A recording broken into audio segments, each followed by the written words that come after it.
ठीक है ना। तब शिफ्ट डालेंगे तो फिर वैसे तो बड़ी हो गया, कैप्स लॉक जैसे ही ऑन करेंगे तो क्या होगा, बड़ी दिखाएगी, सब कैपिटल लेटर दिखाएगा। तो बनल हो जतो एना चालू करे ऐसा तो वीडियो सीरियल चलते रहे कि शिफ्ट की के साथ मतलब शिफ्ट के साथ कोई भी ऊपर में नंबर है ना, सामने है जो नंबरिक की है, एजीएस बन जेतो, देख लो नंबरिक की ऊपर में नहीं है, वो नंबर में सिंबल भी है ना, ठीक है। तो वो सिंबल तभी आएगा जब हम शिफ्ट को पुश करके उस नंबर को पुश करेंगे, ठीक है। कीबोर्ड में देखिए है ना, तो शिफ्ट ना हो तो आप उसको प्रयोग करके देख लीजिए वर्ड पेज में शिफ्ट है या, ठीक है।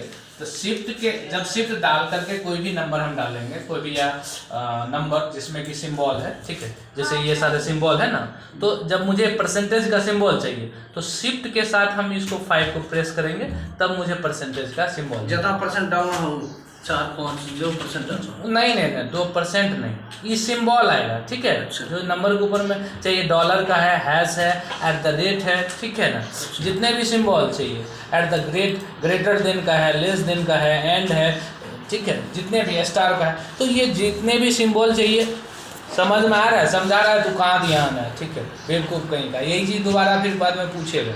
इसलिए हम चाहते हैं कि जो चीज़ कर देंगे तो हमेशा ही लिखेगा कौन सा लेटर, सब कैपिटल लेटर लिखेगा, ठीक है। यदि ये ऑन नहीं है, ऑफ है, ठीक है, तो ये हमेशा स्मॉल लिखेगा। यदि उसी में कोई नाम लिखना, भी लिखना है, बी नेम में भी लिखना है कैपिटल में, तो शिफ्ट डाल के जैसे ही भी दबाएंगे तब वो कैपिटल लिखेगा, ठीक है। जो भी लेटर मुझे कैपिटल चाहिए, यदि कैप्स लॉक ऑन नहीं है तो, ठीक है। जैसे कि यहाँ पे कैप्स लॉक ऑन कर दिया, इसका लाइट जल गया, अब जो भी लिखेगा, ठीक है, तो वो क्या लिखाएगा, सब कैपिटल में लिखाएगा। यदि ये ऑफ है तो सब क्या लिखेगा, स्मॉल में, ठीक है। तो इसीलिए शिफ्ट का प्रयोग इन सभी जगहों पे होता है कि हमें जैसे ये सिंबल चाहिए, सिंबल के लिए हो गया या कैपिटल लेटर के लिए हो गया, इन दोनों साइड में किसी शब्द को दबा सकते हाँ, दोनों का काम वही है, ठीक है। 2 देता है इसलिए कि दोनों हाथ से जब हम टाइप कर रहे हैं तो जिस हाथ से सुविधाजनक, जिधर का लेटर के साथ दबाना, जैसे आई को पुश करना है मुझे यहाँ पे, ठीक है, तो आई के लिए इधर वाले है ना, दाएं हाथ का काम करेगा, ठीक है। अब आई के साथ आर तो नहीं कर सकते, नहीं पहुंचेगा, इसलिए दोनों साइड ये सब जो है ना फंक्शनल की के साथ में ये सारे की देते हैं, स्पेशल की ताकि हम आसानी से और टाइम बचे, इसलिए जल्दी कर सकें, ठीक है ना। जैसे मुझे ये सिंबल चाहिए, स्टार चाहिए, तो शिफ्ट के साथ जैसे ही 8 पुश करेंगे, ठीक है। अब यहाँ से शिफ्ट के साथ तो 8 होगा नहीं, बाएं हाथ से होगा, नहीं होगा, नहीं पहुँच पाएगा ना उंगलियाँ, ठीक है। समझ में आई बात, नहीं समझ में आ रही है? अरे जब भी कोई लेटर लिखते हैं ना, देखो वो एक ही उंगली से पीछ रही है, बार बार उसको समझाते हैं फिर भी नहीं समझते कि जब भी हमें इसमें से कोई सिंबल चाहिए तो वो शिफ्ट के साथ, शिफ्ट दबा करके तब हम डालेंगे, ब्रैकेट चाहिए तो शिफ्ट के साथ ही 9 डालेंगे ना, 9 दबाएंगे, शिफ्ट ऐसे 9, तब ये क्या होगा, ब्रैकेट शुरू होगा, फिर कुछ लिखे और शिफ्ट ब्रैकेट बंद करना, शिफ्ट के साथ फिर करोगे, समझिए। तो शिफ्ट का ये काम है, ये सारे सिंबल आएगा, शिफ्ट दाबने के बाद ही लिखाएगा, या इसको ये जितने भी लेटर हैं 26 लेटर, इनको यदि कैपिटल में लिखना है किसी एक लेटर को, तो हम शिफ्ट के साथ वो लेटर दबाएंगे, ठीक है। जैसे कोमल लिखना है, के कैपिटल होगा नहीं, के कैपिटल लिखने के लिए हम क्या करेंगे, शिफ्ट के साथ के दबाएंगे, तो कैपिटल में के लिखेगा, फिर के ए है ना, के ओ एम ए एल, के ओ दबाएंगे ऐसे, ठीक है, तो सब स्मॉल में लिखेगा। कोई नाम है ना, नाम का पहला अक्षर कैपिटल होता है, या जब कुछ हम लिखना सेंटेंसेस शुरू करते हैं, ग्रामर पढ़ा होगा तो जो पढ़ी है, तो उसमें देखे होगे कि जब हम कुछ लिखना शुरू करते हैं तो पहला लेटर कैपिटल होता है, फिर बाद का सभी स्मॉल में लिखते हैं। इसलिए उसको करने के लिए, ठीक है, किसका प्रयोग करेंगे, शिफ्ट की का, ठीक है। अगर हम ब्रैकेट यहाँ शिफ्ट एक, अगर ब्रैकेट का शुरू करना है, हाँ, तो शिफ्ट दाब करके ब्रैकेट दबाएंगे तो ब्रैकेट का चिन्ह आ जाएगा, फिर उसमें लिखेंगे, बंद करेंगे, फिर शिफ्ट डाल करके 0 है ब्रैकेट बंद का, ब्रैकेट ओपन है किसमें 9 में, ब्रैकेट बंद है 0 में, तो उसको दाबेंगे तो फिर ठीक है।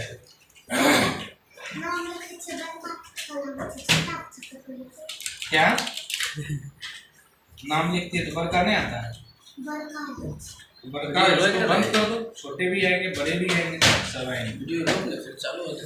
कौन सा लेटर, कैपिटल लेटर लिखने के लिए हम क्या करते हैं, शिफ्ट की दबाते हैं, एंड द सिंबल, और उसके साथ साथ किस चीज के लिए, सिंबल के लिए हम शिफ्ट की का प्रयोग, शिफ्ट के साथ उसको दबाएंगे तो शिफ्ट की के साथ सिंबल कहाँ में रहता है?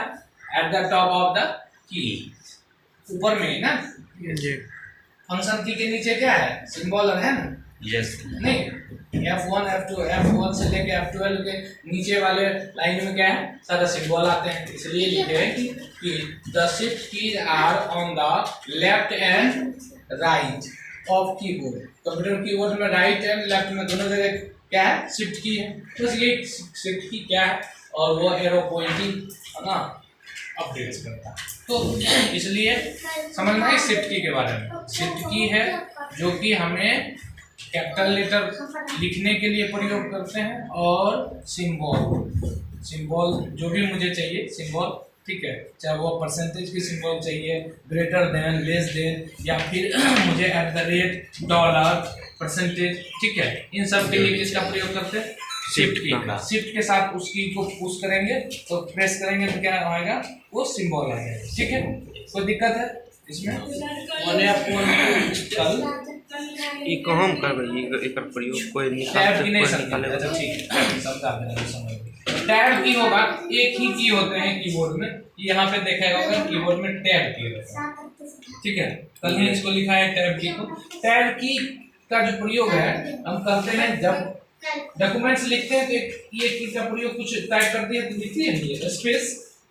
हाँ, इससे हम क्या करते हैं, बड़े वाले जो बटन है इसे स्पेस देते हैं इसकी से, ठीक है। लेकिन इससे स्पेस डालते हैं तो थोड़ा सा जगह छूटता है एक लेटर के लिए। हाँ, एक जितना जैसे हम एक कोई लेटर लिख रहे हैं तो वो सिर्फ एक लेटर जितना स्पेस डालते हैं, एक लेटर जितना स्पेस जगह छोड़ता है, ठीक है। लेकिन जब हम टैब को पोस्ट करेंगे, टैब को प्रेस करेंगे तो वो लंबा जगह छोड़ेगा, मोर स्पेस उसमें लिखा होगा, ठीक है।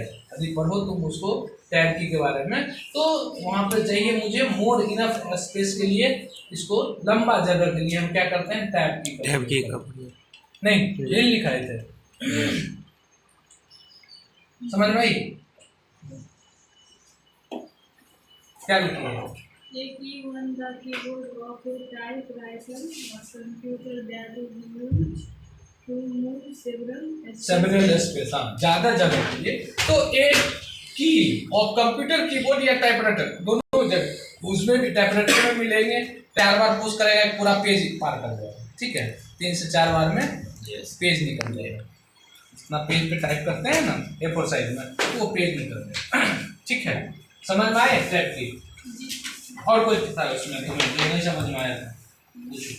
F1 F2 का इसका जो था ना, ये फंक्शनल की है, इसका प्रयोग अलग अलग सॉफ्टवेयर में अलग अलग रूप से करता है। जैसे उसमें कुछ दिन बताए थे कि इसका उपयोग करते हैं, जैसे कि हम कंप्यूटर को, ठीक है, अलग अलग फंक्शन में, मतलब है कि टैली करें तो उसमें उसका अलग अलग उपयोग है। जैसे कि ऐसे हम कंप्यूटर को बंद करना चाहते हैं या किसी जो प्रोग्राम यहाँ चल रहा है तो अल्ट के साथ, ठीक है ना, हाँ, F4 प्रेस करेंगे तो वो जो प्रोग्राम यहाँ चल रहा है वो बंद हो जाएगा।